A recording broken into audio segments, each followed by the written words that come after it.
Okay, horrible weather today. Heavy rains, wind, and it's pretty cold too.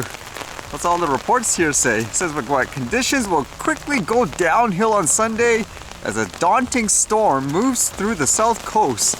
It will bring a myriad of effects with heavy snow and blustery winds potentially disrupting travel and power for some through Monday.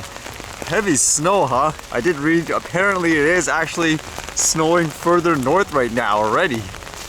And speaking of weather, a lot of places are actually using things like drone light shows instead of fireworks, but what happens if the weather doesn't cooperate?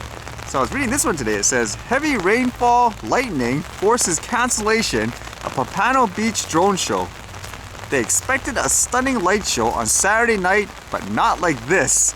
Pompano Beach locals and tourists lined up along the city's fishing pier for hundreds of drones to dance across the nighttime skies in the choreographed spectacle.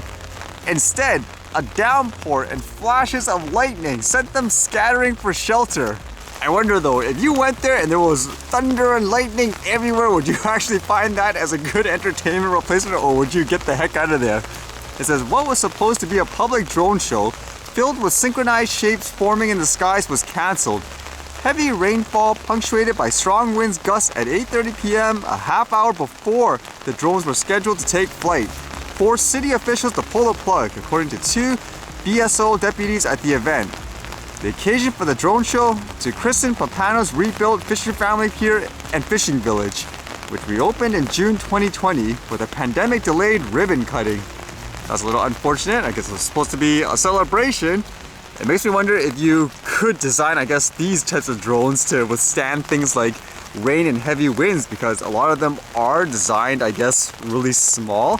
Some of them kind of like those Intel Shooting Star ones. It's pretty small, they say, where even if it falls from the sky and hits someone, it wouldn't do like much. So it makes you wonder if you could implement all those weather resistant features and all that too. At the same time, I guess you wouldn't want them flying up in the air if there's like what, thunder and lightning. Can you imagine that if it gets struck by them?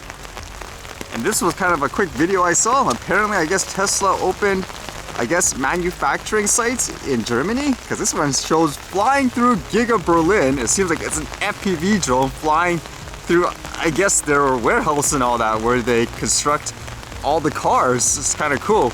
It's kind of risky too with some of the flight, but it is actually really neat looking. If I was ever to fly an FPV drone, I think this is the type of stuff I would be interested in, trying to capture something cinematically where it looks like it's crazy risky and all that. Well, I guess it's risky in the sense of it's controlled, but in terms of things like tight spots, trying to coordinate everyone to get the right shot, you basically have to do one-take wonders all the time, huh?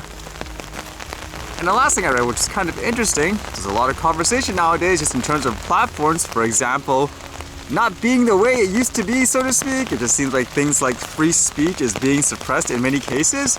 Well, how about this one? Was kind of interesting. I guess where the founder of Twitter had this to say. It says, Jack Dorsey regrets his role in creating a centralized internet.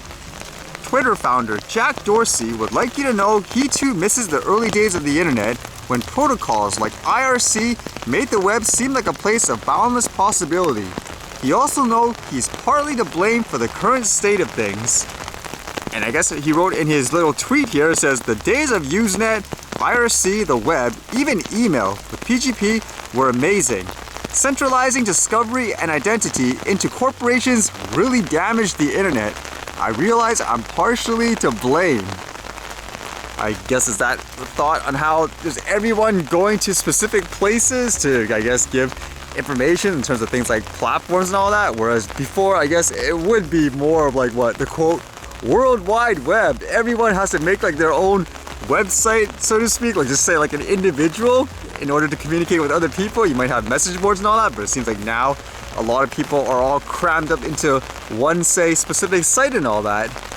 It's one of those things where, okay, it was nice while it lasted, or at the same time, would you say you could, I guess, bring it back the way it was if you really wanted to? And would you? I guess that would be the debate.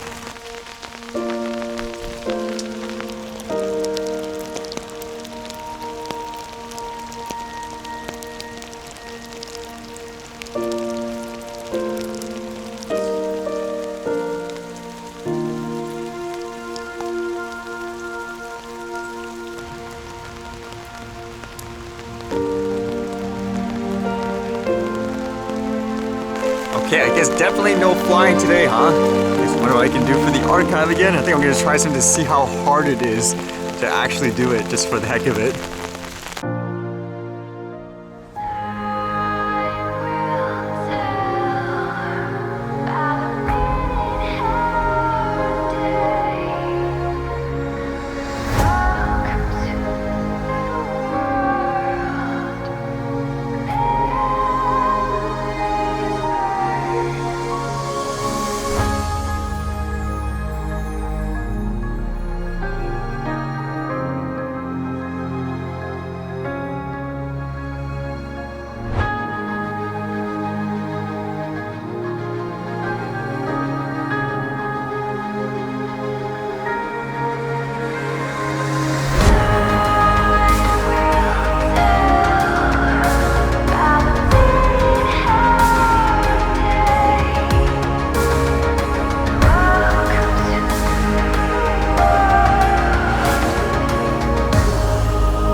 Alright, see you guys later.